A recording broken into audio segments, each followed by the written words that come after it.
भक्तों हर हर महादेव। आज हम आपको घुश्मेश्वर ज्योतिर्लिंग की कथा सुनाते हैं।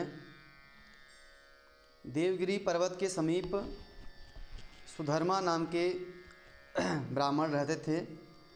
उनकी पत्नी का नाम सुदेहा था, जो उनके साथ में रहती थी। सुधर्मा काफ़ी शास्त्रज्ञ तथा धर्म से परायण, धर्म के अनुसार अपना जीवन में आचरण करते थे वो, तथा शिष्यों को धर्म की शिक्षा, शास्त्रों की शिक्षा वो प्रदान करते थे। उन्हें कोई पुत्र नहीं था, तो उनकी पत्नी सुदेहा हमेशा उनको कहते थे कि आप प्रयत्न करें। सुधर्मा के काफ़ी प्रयास के बाद भी उनको कोई पुत्र नहीं हुआ, तो सुदेहा ने अपनी छोटी बहन घुश्मा को शादी के लिए मनाया, और मनाने के बाद घुश्मा का सुधर्मा से विवाह हो गया। घुश्मा सुदेहा की छोटी बहन थी।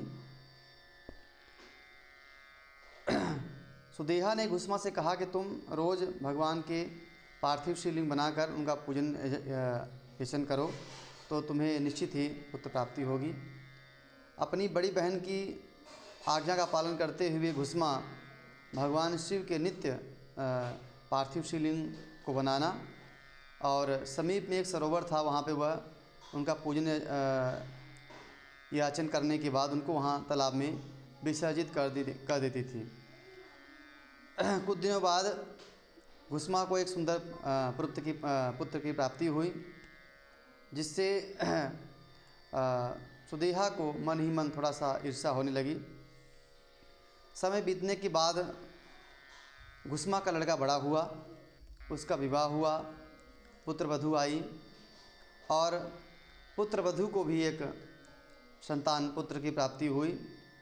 अब सुदेहा का जो जलन की भाव थी, मत्सर का भाव था, वो और तीव्र हो गया और बढ़ गया। तो उससे अब अपनी बहन घुश्मा का सुख देखा नहीं जा रहा था जलन के कारण।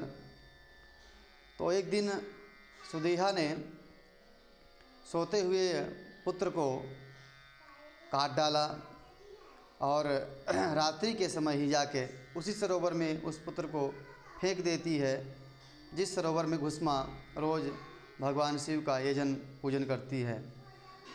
सुबह जब हुआ, घुश्मा के पुत्रवधू ने देखा कि उसके पति के शरीर पर उसके पुत्र के खून के छींटे पड़े हुए हैं, तथा पुत्र के कुछ अंग जो हैं उस बिस्तर पे पड़े हुए हैं। अब पुत्र वहाँ पे नहीं है।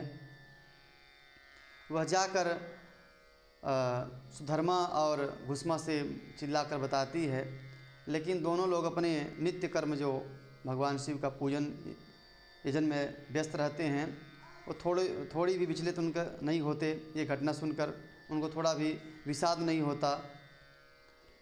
जब घुश्मा पूजा पार्थिव लिंग करने के बाद उनको विसर्जित करने के लिए सरोवर में जाती है, और भगवान शिव का पूजन याचना करने के बाद जब वह सरोवर से वापस होती है, तो देखती है कि उसका जो पोता है वह सरोवर के पास ही खड़ा है। यह देखकर घुश्मा को थोड़ा भी न तो आनंद होता है और न ही विषाद होता है। उसको भगवान शिव पर पूर्ण यकीन था कि जो भी भगवान शिव करेंगे अच्छा करेंगे। इसके बाद भगवान शिव ज्योति स्वरूप वहाँ पे प्रकट होते हैं, और घुश्मा से कहते हैं कि इस तुम्हारे पोते को सुदेहा ने मारकर इस सरोवर में डाल दिया था, लेकिन धन्य है तुम्हारी निष्ठा को, तुम विचलित नहीं हुई। हम तुम्हारे भक्ति से प्रसन्न हैं, बताओ तुम्हें क्या वर चाहिए, और हम तुम्हारी बहन सुदेहा पर क्रोधित हैं, उसकी हत्या करेंगे।